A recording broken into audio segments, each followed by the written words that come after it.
The member for Kilifi North, Honorable BAYA. I thank you, Speaker, and I would like to say one or two things regarding this amendment bill that we have. Speaker, one of the things that you realize that the youth, as the recent statistics show, the census, is that they form a bulk of the population in this country. Therefore, when we have a bulk of the population in this country, it also means that the bulk of this population consumes a bigger budget of the country in terms of education, in terms of healthcare, and in terms of a lot of the things that goes in budgeting for this country. So you realize that the biggest chunk of the resources in this country are actually consumed and used by the youth. But then, one of the things that we must look at when we follow and try to pursue law like this is that anytime you hear the youth trying to create space for themselves through affirmative action, through bills, same way as the women, then you realize that there must be something wrong with the management of resources within the country. That if this country's economy was growing, the youth would not be looking for special positions using an act of parliament. They would be moving in the current of the nation.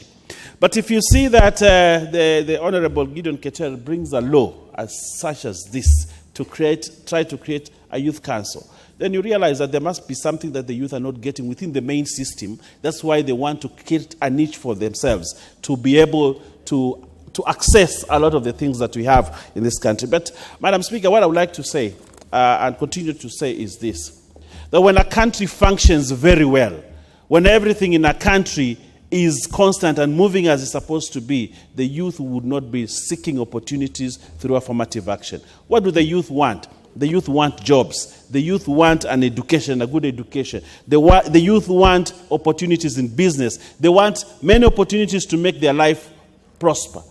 But when it comes to a level like this, that now youth are saying, no, we need to amend this act, we need to put this, it tells you that there's something wrong within the system of government, and that's why the youth cannot prosper on their own. They must be created for opportunities within an act of parliament.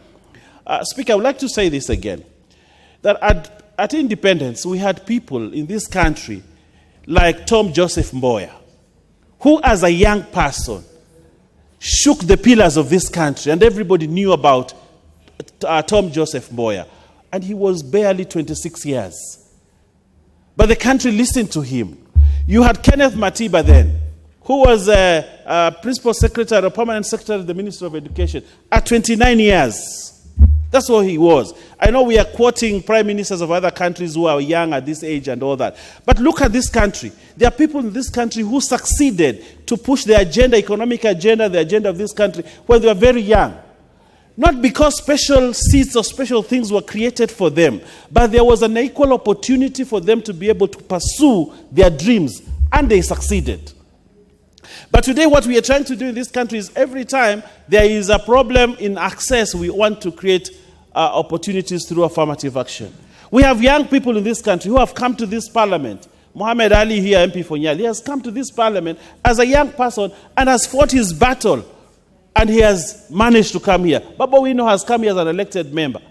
And what we need to do, Madam Speaker, is to create an equal playing field without having to fall back all the time to affirmative action and creating positions for people. So while I support this bill, that it should go through, there are certain things that this country needs to be re-engineered to be able to give every person an equal opportunity and opportunities to be able to achieve. Madam Speaker, if you look at youth in business today, in the world over, young people are succeeding in business. Even in this country, young people are succeeding in business. But what do we need to do to ensure that in the business world, the young person can get a loan without having to be asked for a title deed?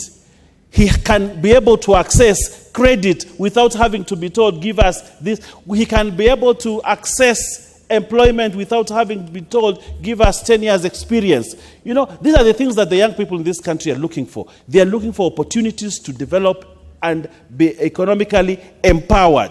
But when the countries are playing, the playfield is not level, then we come to a situation like this. Well, I appreciate this bill. I also want to say, and I also urge the mover of this motion, of this bill, Honorable Kerter, that while we are saying that the genesis of this bill and the memorandum says that we want to depoliticize, actually that is the word, that is the key word, to depoliticize the Youth Council.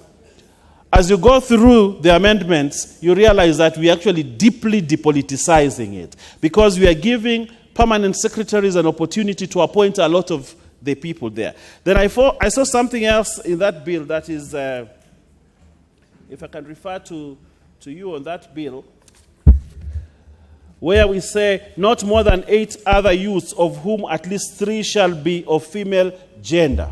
If you look at that article, why are we being specific that we want, instead of saying that the opposite gender or the other gender, but we are specifically saying, supposing the others are also female, what happens? Do we still nominate them? The other issue that you need to look at this bill that requires a rework is that 8 youths elected by the youth in such a manner as may be prescribed. We are giving the method of prescribing how this youth will be elected to our cabinet secretary. Again, we are taking away the gains. From the same line, we are saying that youth will be elected, but then we are saying that the cabinet secretary will determine the method of election of those youth. And I think that requires a relook. And then we are giving at least 7 of the positions to permanent secretaries and ministers to appoint youth directly. So when you end up having more people again appointed and you have only 8 elected, then you have actually not achieved what you want to achieve in this bill. You're actually deeply politicizing it, because those people who have been appointed will come with instructions from the appointing authorities on what to do. So, Madam Speaker, what I would have liked to say is that all the people that are coming into the National Youth Council be elected in the format that democracy allows people to be elected on a universal suffrage. That is why we create competition. We are able to actually sieve and see the good leaders that will be like Cecil Barire here, who said she went through all those areas of election and all that. The students who go to universities, they go through an election process. I want to appreciate what Honorable Olosh talked about, that now we are bringing a method of electing leaders within universities that will actually kill leadership, budding leadership. Why? Because a few cronies will be elected or will be appointed by administration, and they go there and they will put the person that the administration wants instead of a properly democratic election process within universities. Mr. Speaker, Madam Speaker, this is a very good bill. But again, we also need to look at where else are matters of youth, which other acts talk about youth in this country, and try to pick all those things and bring into one bill so that they do not continue to contradict the spirit in which this National Youth Council bill is pedestaled on. Madam Speaker, I'd like to say one last thing. The culture of hard work and commitment. When we continue to bring in the issues of affirmative action into the youth issues, we are actually killing that. I'll be appointed, I'll be nominated. Yes, it's a good training ground, but why don't we allow people to go through competitive processes so that at the end of the day, we get quality leadership in the Youth Council and in the country? Lastly, Madam Speaker, I would like to see the potential in the youth in this country is amazing. And in the world is amazing. We have seen young people moving strong businesses. In the United States, you have the young business leaders of America, who are trained even from high school to be leaders in the business sector. And at the end, they emerge. And they have always driven the economy in the United States. I think what we need now, apart from the National Youth Council, is also to bring something on the young business leaders of Kenya so that they can be nurtured to be successful and drive this economy. With those many remarks, I support and I thank you. Let's have